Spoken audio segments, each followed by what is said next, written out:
Eyes over here. Okay. Gentlemen, I do not want you there. There's an empty center over here. Please relocate.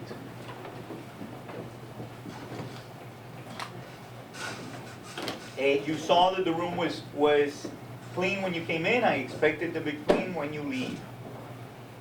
All right? You getting ready? Yeah, it's filming. Okay, but I need you behind the camera.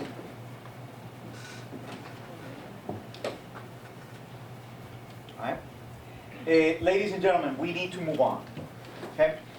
And the reason we need to move on, and the reason I need to steal these moments whenever I can, is because our time is very limited. As you know, we're getting ready for festival, we're getting ready for a variety of different things, and I need to provide you as much information as I possibly can so we can get ready to do the crime and investigate. But before you do that, you need to understand what it is that you're doing. You just can't be running around kind of trying to figure out things as you go along. There has to be some foundation, and that's what I am trying to establish. I'm trying to establish the foundation so that when you're out there, you have an educated guess, which is what law enforcement has. They have an educated guess. They understand what the rules are, and they begin to look at behavior and plug that behavior into the rules. Pretty much what we did with the last question in our last quiz. We looked at behavior and we plugged it in. But, and what you learned in the first half is what happens, what does a police officer or law enforcement officer think about before they arrest someone? And what they think about is, do I have probable cause? Do I have probable cause to arrest someone? And they need to often make those decisions very quick because they're actually seeing some behavior take place. They have to kind of filter that behavior and say, yes, this is the crime that was committed and this behavior fits that way. Or, no, that behavior may be questionable, I wouldn't do it, but it's not really criminal behavior and I cannot arrest. That's what they do. These are questions that law enforcement has to ask themselves. Because if someone is arrested without probable cause, without reason to believe that a crime was committed, in other words, the behavior doesn't fit all of the elements, there's something missing, then that officer hasn't, number one, done their job. Number two, there are consequences. Because if you improperly arrest someone, then a lot of stuff can be thrown out. Let's say that you improperly arrested someone. And in that improper arrest, or in processing that improper arrest, you discovered some other evidence of a different crime.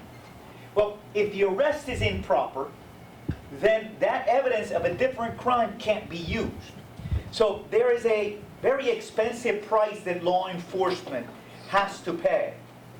Not being able to prosecute someone for a crime if they don't do what they do well. Unfortunately, law enforcement officers are experienced enough that they 99% of the time do their job right. Here, the question that they ask themselves is there probable cause?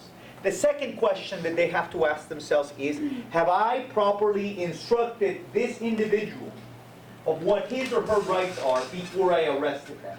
In other words, did I give them that famous phrase, his Miranda rights? And you all know them. I don't need to explain them to you, but I will go over them very quickly. You have the right to remain silent. Anything you say can and will be used against you in a court of law. You have the right to an attorney.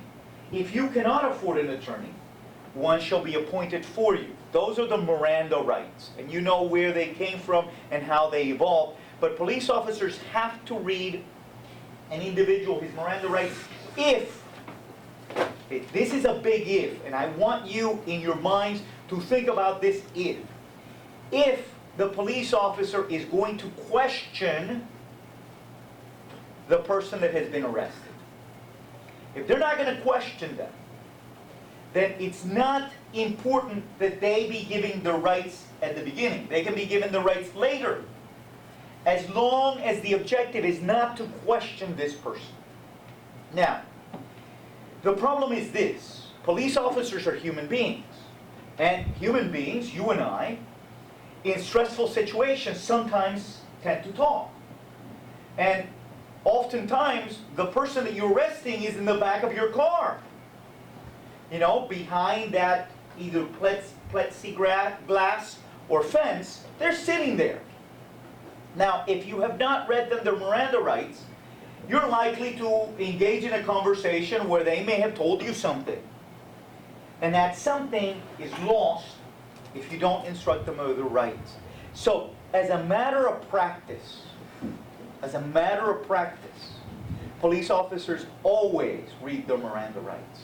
Okay? As a matter of practice. Not because they have to, they only have to if they're going to question. But as a matter of practice, that way, they don't have to worry about, okay, I had a conversation and he told me this. Well, I read them the Miranda rights, so whatever it is that they told me can and will be used against them in a court of law. Questions that police officers ask themselves. Now, the person has been arrested. What happens after they've been arrested? Stop there for a second.